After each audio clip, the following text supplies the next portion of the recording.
Tu deviens Tyson. Tu as raté ta vocation dans le monde. Et puis maintenant c'est ta femme, tu veux répondre ta vocation. Et puis quand tu la vois, tu fais ton pied comme ça. Et puis elle n'a rien fait. Puis tu Bruce Lee n'a rien fait. Tu dois être soumise. La Bible dit que la femme doit être soumise. Et quelle bénédiction tu veux faire entrer chez toi. Amen. Tu vas rester courbé. Yes. Amen. Faut laisser la sueur là, c'est pour la gloire de Dieu. Amen. Tu vas rester courbé jusqu'à 18 ans. Et la persécution, je vais finir là, puis on va prier. Sinon on peut rester là jusqu'à demain. Si vous me suivez là, vous allez rester jusqu'à demain. Moi, si ça vient de parler de Jésus, je peux rester parler de Jésus jusqu'à. Je ne suis pas fatigué. Parce que le monde n'a rien apporté. Ils cherché dans le monde l'argent. Ils allaient chercher des petits chapeaux de main. Chercher là, je n'ai rien eu dedans. Alors qu'à Jésus, je pars jusqu'à j'ai la vie éternelle. La persécution est une souffrance infligée selon moi. Donc je n'ai pas obligé de prendre. Ça c'est mon point de vue. Je n'ai pas pris dans le dictionnaire. Parce que maman nous a donné une très belle explication du dictionnaire. Et puis j'ai bien aimé sa prédication. Hier. Parce que les femmes veulent prêcher, mais les femmes on ne sait pas de quoi elles parlent. Parce que c'est pas parce qu'on a dit que la femme peut servir Dieu que toutes sont appelées à servir Dieu. Hein? C'est un appel, c'est une vocation. Les mamans ont parlé, là, vous avez senti que Dieu était là, non? Si quelqu'un Dieu n'a pas voulu parler, tu ne sais même pas de quoi elle parle. Mais tu as oublié d'écouter par respect. J'espère que tu ne m'écoutes pas par respect. Non, tu parles bien. La persécution est une souffrance infligée à une personne par un tiers.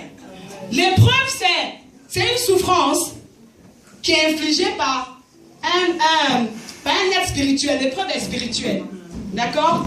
C'est soit le diable qui t'inflige pour éprouver ta foi, pour te ramener dans le monde, ou bien Dieu permet l'épreuve afin de te faire grandir dans la foi. Si tu as compris que c'est Dieu, parce que la Bible dit tout concourt à celui qui aime Dieu.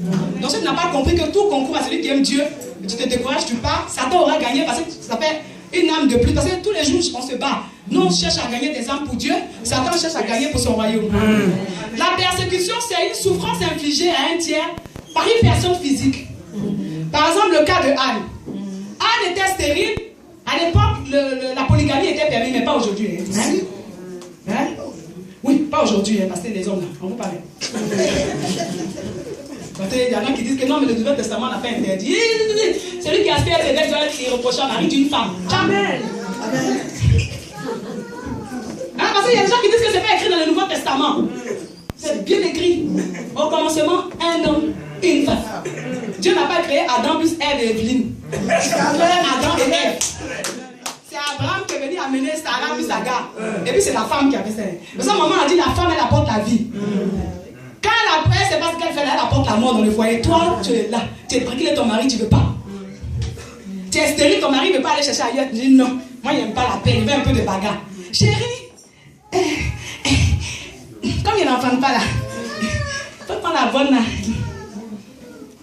Les hommes aussi disent pas non. Dans l'Ancien Testament, ils disaient oui. Quand c'est pour les choses comme ça, ils disaient oui. Hein. Bon, ma femme m'a parlé, je vais obéir. Il va prendre. Maintenant, la bonne, elle se croit maintenant la maîtresse de maison. Sarah, tu es fâchée. Tu es fâchée pourquoi? C'est toi qui as mené le problème. Donc, Pénina, Elkana avait deux femmes. Il avait Pénina et Anna. Et Anna n'enfantait pas. Donc, normalement, quand la femme n'enfante pas, on en prend une deuxième pour pouvoir. C'est Sarah qui a mené ça. Amen. Amen. Comme nous, on est sous la grâce. Hein? Il fallait un homme. Hein? Parce que je refuse une seconde fois. Parce que j'ai appelé l'esprit de Rachel. Rachel a traumatisé sa rivale. Elle n'a pas touché Jacob. Hein? C'est la rivale que tu dois trouver. Pas ton mari. Quand tu viens, tu fais à manger bien. Tu nettoies ses chaussures. Si tu fais par là, tu vas partir ailleurs. Aïe. Tu nettoies. Quand il arrive, chérie, tu enlèves. Ça te fait quand tu vas pas mourir. Le degré de sel juste, degré de piment juste. J'ai dit beaucoup de femmes n'arrivent pas à avoir leur mari parce qu'elles ne savent pas se comporter. Yes. En Côte d'Ivoire, les hommes, ils aiment les femmes sénégalaises parce qu'elles savent s'occuper de leur mari. Elles vont enlever les chaussures. Ah, le monsieur là même. Ah, ça c'est quelle femme ça? Il va la marier. Mais les femmes d'aujourd'hui là, si tu as trop parlé, elle va te faire la bosse. Il y a des femmes, elles sont un peu plus costaudes que leur mari. Anna n'enfantait pas. Donc elle a vécu la persécution de sa rivale. Elle se moquait d'elle. Toi, une vieille comme ça, là, tu es là, tu n'enfantes pas. Moi, une jeune fille comme ça, regarde comment je suis féconde. Et puis, il m'aime, il vient toujours avec moi. Lui aussi, les hommes, ils sont mauvais. Il va partir vers, oh, tu sais que c'est toi, elle, là, je n'aime pas. Bon, mais elle a des enfants là-bas, comme on a besoin d'enfants, c'est sinon c'est toi. Mais il finit de dire ça, elle est là-bas. Donc, Anna a compris qu'elle doit arrêter de pleurer. Ça, c'est la persécution. La persécution, c'est lorsqu'une personne physique se moque de toi. Tu souffres des moqueries. Tu es malade et les chrétiens, au lieu de t'aider à prier, ils disent, oh, vous voyez la soeur là, elle a les sidères. Ça là. Et puis, quand tu viens, et puis fuis. Quand tu viens les saluer, même ils sont de longue, ça va? Ça, c'est la persécution. Tu subis la souffrance. Mais qu'est-ce qu'il faut faire dans ces moments-là? Anna a compris qu'elle devait arrêter. C'est 1 Samuel.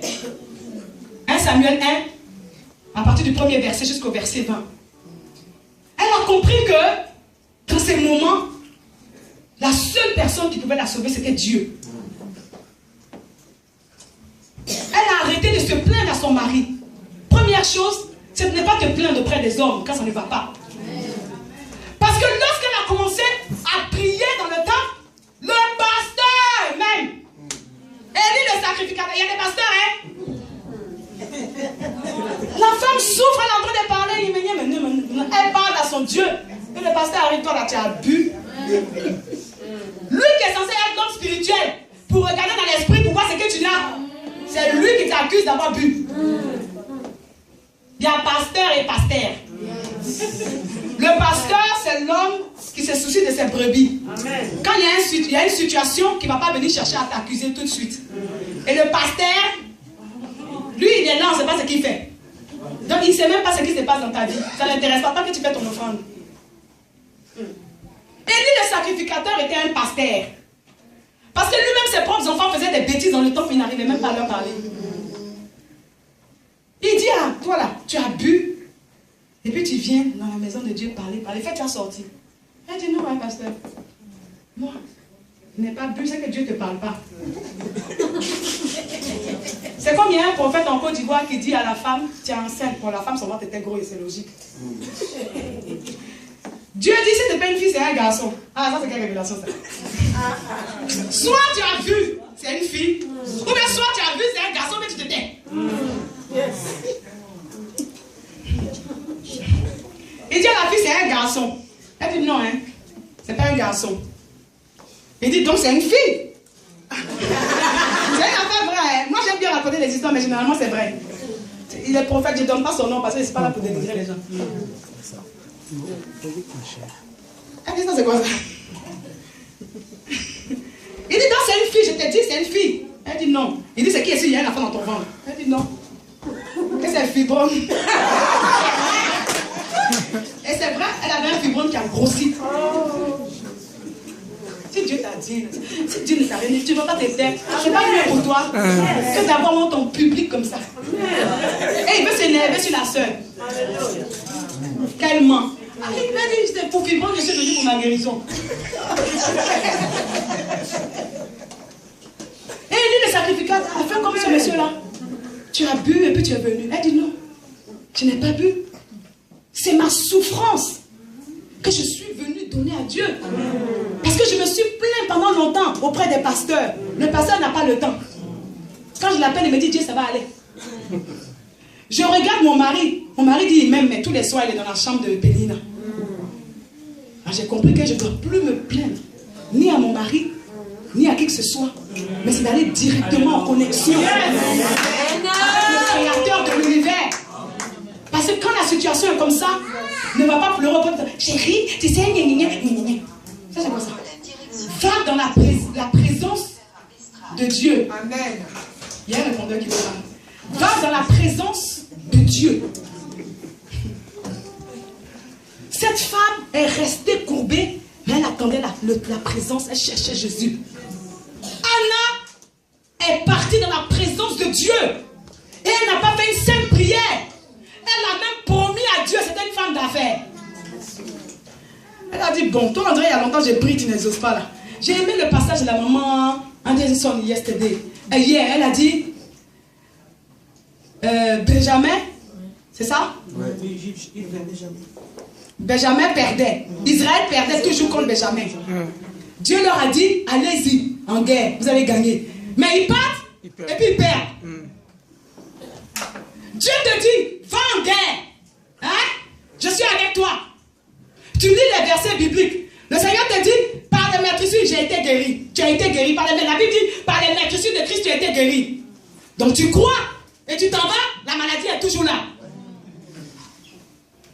Israël dit, mais ça c'est quoi ça? Si c'est quelqu'un d'autre, oh là, Dieu là, c'est un menteur. Mais Israël revient cette fois-ci là, il jeûne, il change de manière de prier, et il fait une offrande à Dieu. Le Seigneur dit, c'est là, c'est intelligent. La Bible dit que ce genre d'esprit se chasse par le jeûne et la prière. Donc certainement, il y avait un esprit qui s'opposait. Et par le jeûne, ils ont pu briser la barrière. Et le Seigneur a pu les accompagner et ils ont vaincu. Jésus dit cette femme que Satan tenait captive depuis 18 ans. Donc il y avait un problème satanique qui était dans la vie de cette femme-là. Et c'est la raison pour laquelle aussi ça a duré. Alors, il y a des fois les problèmes durent parce que tu ne pries pas, ou bien ton attitude ne permet pas au Saint-Esprit d'agir. Des fois, ça peut prendre du temps parce qu'il y a un démon qui est derrière et qui a besoin d'être brisé par l'onction.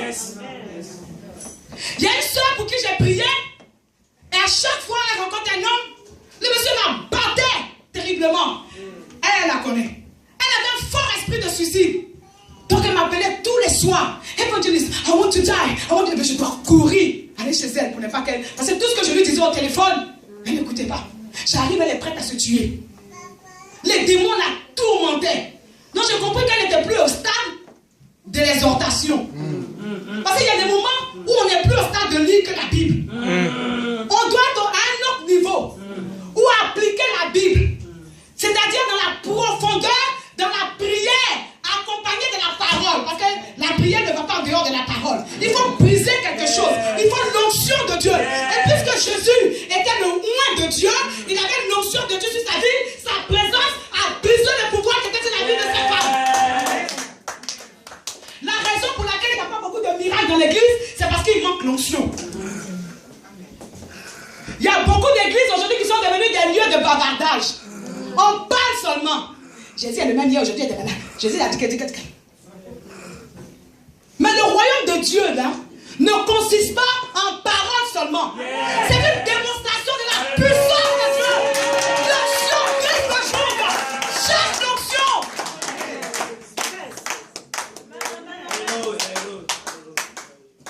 Alors nous avons décidé que cette soeur doit passer sous délivrance. Je ne me presse plus de faire les délivrances des gens. Je prends le temps de leur parler un peu quand même. Parce que les personnes, on s'empresse de les délivrer et puis ils retournent. Or, la Bible dit que lorsqu'un esprit est sorti d'un corps, il va chercher cet esprit encore plus fort. S'il vient là, que ta situation est comme avant là, ta situation sera pire que la dernière. Donc quand c'est comme ça, là, ne les délivre pas, laisse-les. Là, je fais une conférence sur la délivrance pour que les gens comprennent. Tu les délivres pas, tu les laisses. Parle seulement. Parle-leur de Dieu seulement et prie pour eux. Jusqu'à ce qu'ils comprennent. Amen. Quand ils ont compris, le Saint-Esprit va te dire, il a compris. Amen. Tu imposes la main, le démon part, il ne revient plus. Amen. Cette soeur n'était plus au stade du bavardage, il fallait qu'elle soit délivrée. Pourquoi? Parce que sa mère était une prêtresse. Au Ghana, elle avait été choisie pour être une reine. Et dans la zone là, quand tu es reine, on te fait des sacrifices d'animaux avec du sang.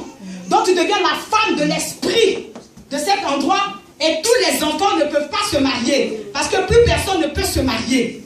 Donc cette fille sortait de cette famille-là. Et donc l'esprit se mettait en colère quand elle voulait se marier. Amen. Je vais finir là.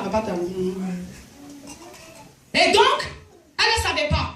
Donc elle a découvert ça en voyant les photos où sa mère a été prise. Avec du sang. Elle a découvert. Et jusqu'à ce que sa mère même m'appelle pour me dire pourquoi sa fille veut se marier. Et donc, on a dû faire maintenant sa délivrance. Briser le point de contact. Proclamer le divorce entre elle et l'esprit de la famille qui la maintenait en captivité. Et c'est comme ça qu'elle a été délivrée. Aujourd'hui, elle est mariée, elle a eu un enfant. Dans cette pharisiens ne trouvaient pas la solution. Pourquoi? Parce qu'il leur manquait l'onction. Ce qui manque aujourd'hui à certaines églises, c'est l'onction pour briser le joug. Jésus, après son baptême, a reçu le Saint-Esprit qui est descendu sur lui. Lorsqu'il est allé jeûner, il est allé jeûner pour rechercher la puissance de l'onction. On ne rentre pas dans le ministère sans chercher l'onction de Dieu. Les disciples de Jésus, avant de commencer le ministère, ont d'abord attendu à la chambre haute jusqu'à ce que des hommes de corps se posent sur eux et que l'onction de Dieu se pose. Ensuite, il y a eu des miracles.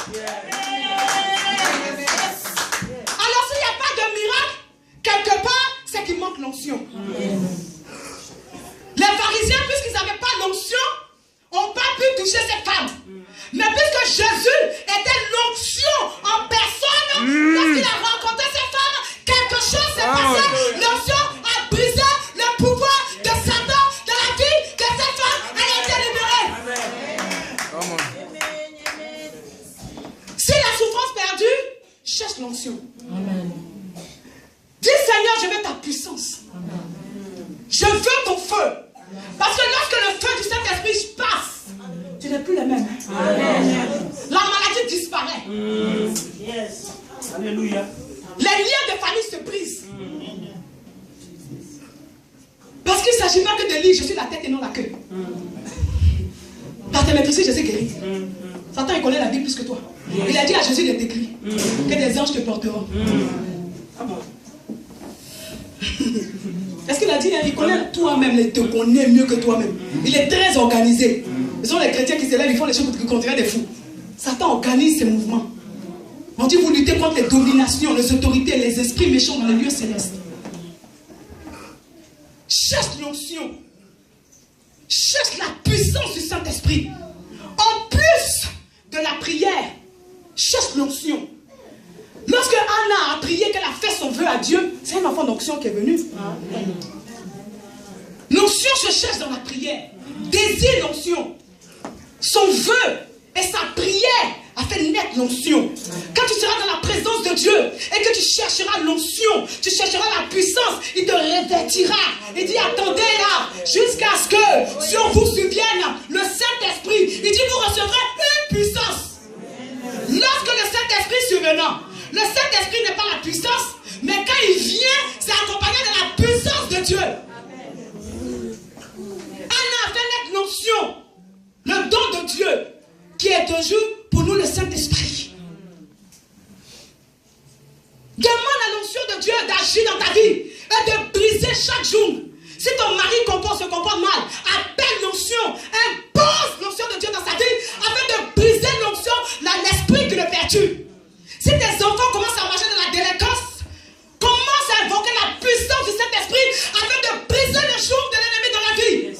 Dieu cherche des femmes de feu, des femmes de réveil qui vont se lever afin de détruire les sorts du diable. C'est toi que Dieu cherche, ma soeur. C'est toi que Dieu cherche. C'est toi que Dieu cherche.